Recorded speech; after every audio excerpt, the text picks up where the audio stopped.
आज फिर अंजलि देर से उठी। आंखों में गहरे लाल डोरे बता रहे थे कि वह सोई कम और रोई ज़्यादा है। सुषमा ने कहा, उठ गई? अब ससुराल जाने के दिन आ रहे हैं, जल्दी उठा करो, आदत खराब हो जाएगी। जगदीश जी बोले, कुछ दिन अपने घर में तो भर नींद सो लेने दे उसे। अंजलि की सगाई हो चुकी थी। शादी की तारीख 2 महीने बाद की निकली थी। राहुल और अंजलि दोनों की आपस में बातचीत हुई थी। सब ठीक ठाक था। रिश्ता भी अंजलि के पापा जगदीश जी की चचेरी बहन ने कराया था। सगाई के बाद राहुल के बात करने का ढंग अजीब हो गया था। फ़ोन पर जब भी वो अंजलि से बात करता तो कुछ न कुछ ऐसी बात बोल देता कि हर बार वो हर्ट हो जाती। सगाई के बाद पहली बार जब उसने फ़ोन किया तो बोला, तुम्हारे घर से बहुत कम रिश्तेदार सगाई में आए थे।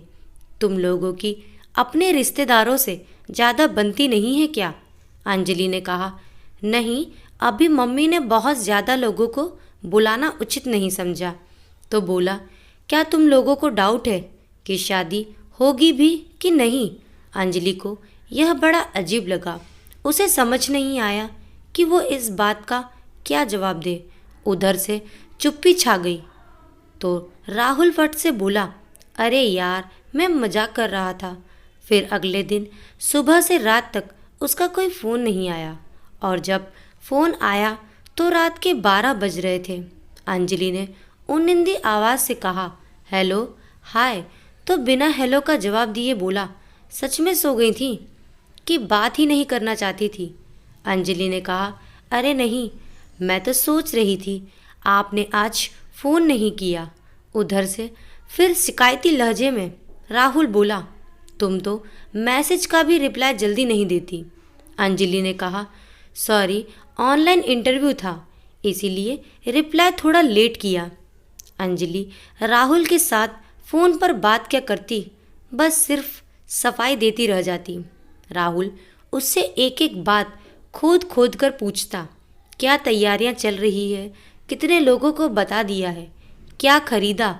अंजलि सब बता देती और जब वो कुछ पूछती तो अपने घर की एक भी बात कभी उसके साथ शेयर नहीं करता। अगले दिन अंजलि ने जैसे ही राहुल का मैसेज देखा, तुरंत बहुत प्यारा सा अलंकारिक भाषा से सजाकर रिप्लाई दिया। क्योंकि मैसेज अंग्रेजी में आया था, इसीलिए रिप्लाई भी उसने अंग्रेजी में ही किया।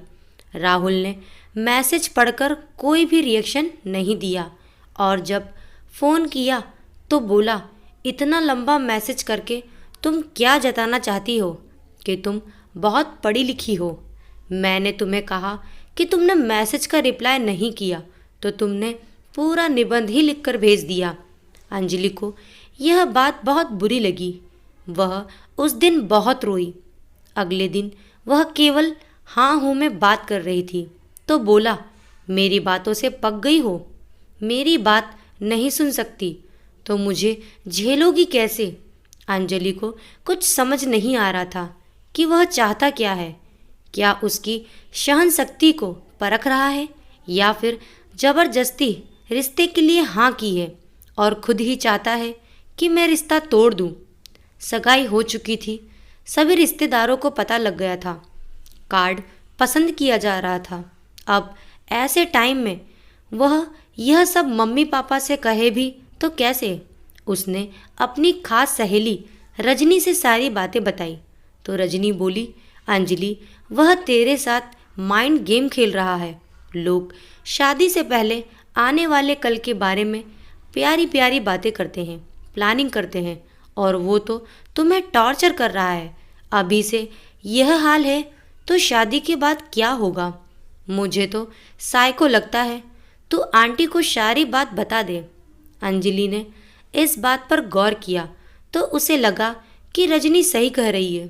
सगाई की एक तस्वीर में अंजलि बहुत प्यारी लग रही थी और वह तस्वीर उसने अपने प्रोफाइल पर लगाई तो राहुल ने कहा, तुम्हें प्रोफाइल पर लगाने के लिए यही पिक मिली?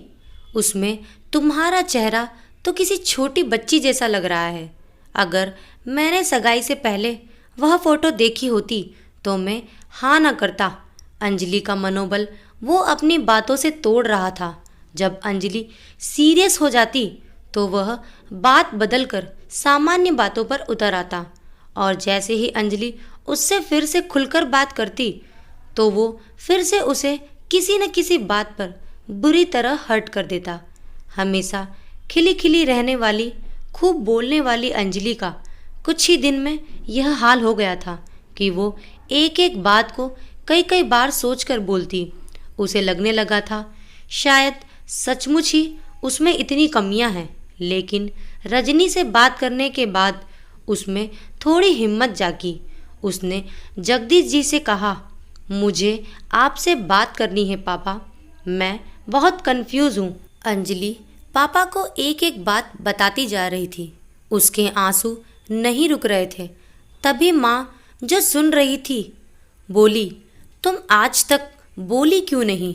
अंजलि बोली, माँ, शुरू में उसका एटीट्यूड समझ ही नहीं आया। वह मुझे गलत समझ रहा है, यह सोचकर बस मैं अपनी सफाई देती रही, और अब मुझे उसका नंबर देखते ही घुटन होने लगती है। माँ ने जगदीश जी से कहा, मगर वह अंजलि से ऐसे बात करता क्यों है?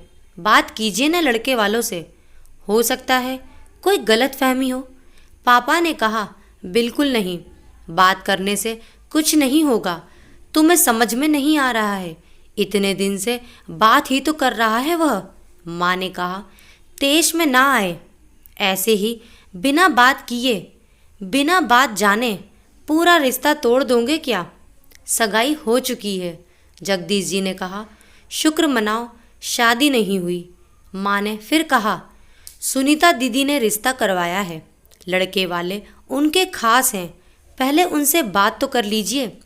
जगदीश जी ने कहा, ठीक है, सुबह मैं बात करता हूँ। कुछ देर बाद अंजलि के फ़ोन पर राहुल का नंबर उभरा। अंजलि ने पापा को फ़ोन पकड़ा दिया। जगदीश जी ने कहा, हेलो, मैं अंजलि का पापा बोल रहा हूँ। नमस्ते पापा जी।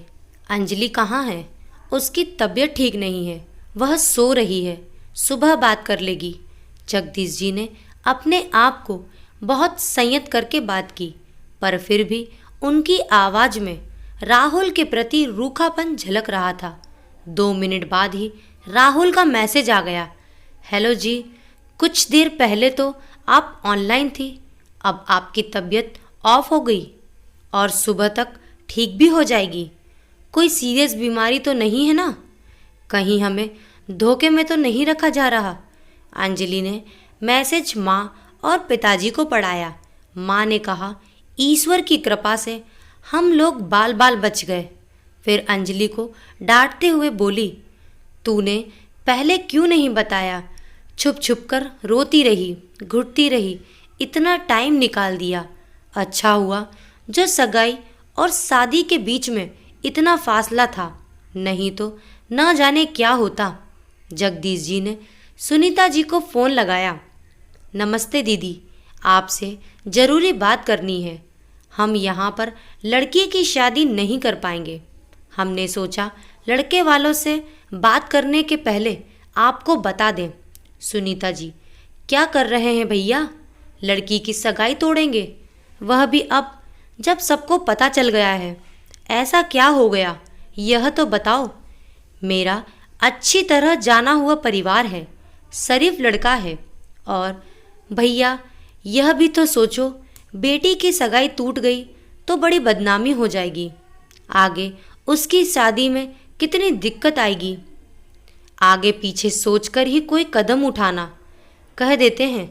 जगदीश जी ने कहा, दीदी, बदनामी लड़की की होगी तो लड़के की भी होगी, सगाई तो उसकी भी टूटेगी।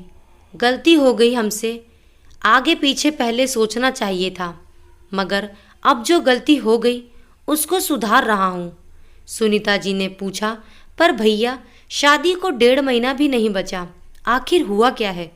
जगदीश जी ने कहा, लड़के का स्वभाव बड़ा अजीब है, फ़ोन पर बिटिया से बड़े बेहुदा ढंग से बात करता है, किसी पूर्वाग्रह से ग्रसित लगता है। यह बात सुनीता दीदी की समझ से परे थी। सुनीता जी बोली, अरे भैया, फोन पर बच्चों में कुछ बात हो गई होगी, कुछ उसने बोला होगा, कुछ इसने बोला होगा। इतनी सी बात को तुमने इतना बड़ा बना दिया कि शादी ही तोड़ दोगे। नाक कट जाएगी। शादी हो जाने दो। एक बार शादी हो गई तो सब ठीक हो जाएगा।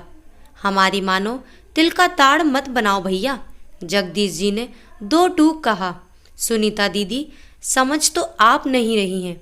आप मुझे स्टाम्प पेपर पर लिख कर दोगे कि मेरी लड़की खुश नहीं रही तो उसकी सारी जिम्मेदारी आपकी होगी। सुनीता जी चुप हो गईं।